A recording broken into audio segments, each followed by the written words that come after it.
Hai, perkenalkan namaku Ade Difla Itria dari Prodi PGMI. Hari ini kita akan membahas ilmu kalam. Kita akan mempelajari Ahlus Sunnah wal Jamaah.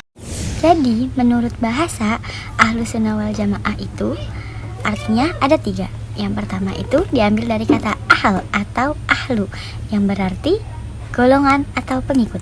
Yang kedua diambil dari kata sunnah, yang berarti perbuatan, tindakan, atau perilaku yang diikuti dari Nabi Muhammad SAW. Dan yang ketiga adalah jamaah, yaitu para sahabat Nabi. Yang dimaksud di sini adalah perilaku atau jalan hidup para sahabat. Ahlus Sunnah wal Jamaah memiliki arti pengikut atau golongan yang senantiasa mengikuti jejak Rasulullah SAW dan jalan hidup yang ditempuh para sahabat. Gimana sih bisa muncul Ahlus Sunnah wal Jamaah?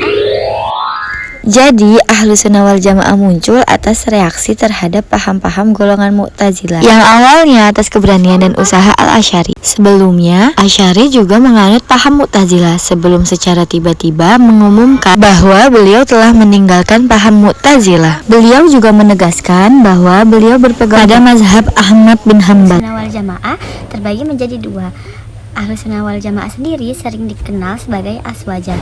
Yang pertama, paham menurut Kyai Haji Asy'ari. Yang kedua menurut Al-Maturidi atau bisa disebut dengan Al-Maturidiyah.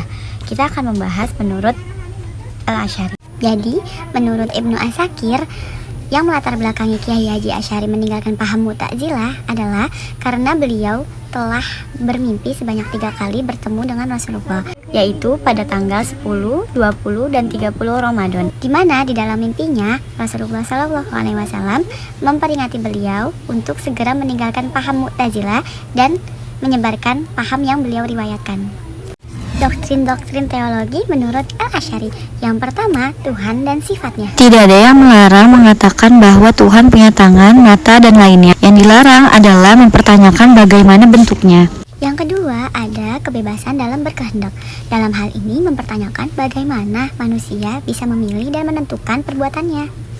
Menurut Asy'ari, Allah adalah pencipta perbuatan manusia, sedangkan manusia sendiri yang mengupayakannya. Yang ketiga, Asy'ari mengemukakan bahwa Al-Quran itu qadim, karena dalam proses penciptaan diperlukan adanya kun, yang berarti memerlukan waktu yang sangat lama, sementara Quran tidak memerlukan hal itu. Jadi Quran merupakan hal yang qadim. Keempat, dalam hal melihat Allah. Menurut Asy'ari, kita dapat melihat Allah di akhirat kelak, tapi tidak bisa digambarkan seperti apa wujudnya. 5. Keadilan. Menurut beliau, apapun yang dilakukan Allah adalah adil, dan Asy'ari menentang konsep janji dan ancaman. Yang keenam, kedudukan orang yang berdosa. Dalam hal ini, Asy'ari menolak paham Mu'tazilah, mengingat bahwa lawannya iman ya kufur, berarti ketika dia tidak beriman maka ia kafir. Yang ketujuh, ada tolak ukur akal. Apa sih yang dimaksud? Asy'ari tidak menolak akal, namun tidak memberikan kebebasan sepenuhnya karena akal dan nafs saling membutuhkan. Selanjutnya, kita akan membahas aswaja menurut pemahaman Al-Maturidi. Al-Maturidi sendiri diambil dari nama pendirinya, yaitu Abu Mansur Al-Maturidi. Dan paham ini mengikuti dari paham Abu Hanifah. Al-Maturidiyah sendiri terbagi menjadi 2 golongan. Yang pertama, golongan Al-Maturidi Samarkand. Golongan ini terdiri dari Al-Maturidi sendiri. Golongan ini cenderung sependapat dengan paham Mu'tazilah, yaitu sebagaimana dengan janji dan ancaman itu pasti akan terjadi sesuai ketentuannya. Yang kedua, ada golongan Al-Maturidi Bukhara yang dipimpin oleh Abu Al-Yusr Muhammad Al-Bazawi yang merupakan murid dari Al-Maturidi sendiri. Golongan ini cenderung sependapat dengan Jadi bisa disimpulkan aliran Maturidiyah Bukhara itu lebih cenderung dekat kepada pemahaman Al-Asy'ari.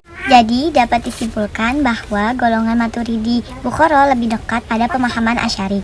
Sementara Al-Maturidiyah Samarkand lebih cenderung dekat dengan pemahaman Mu'tazilah dalam masalah keterbukaan terhadap peranan akal. Dari penjelasan ini, apakah kalian sudah mengerti tentang aswaja? Jadi kalian ikut aliran yang mana? Sekian penjelasan dari saya, sampai bertemu kembali. Hai. Artinya apa? Nggak tahu.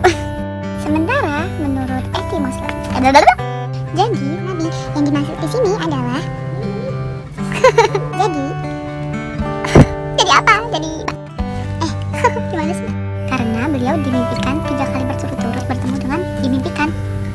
beliau telah bermimpi, apa dimimpikan sih? Halo? Kata bawa uang nggak, Kak?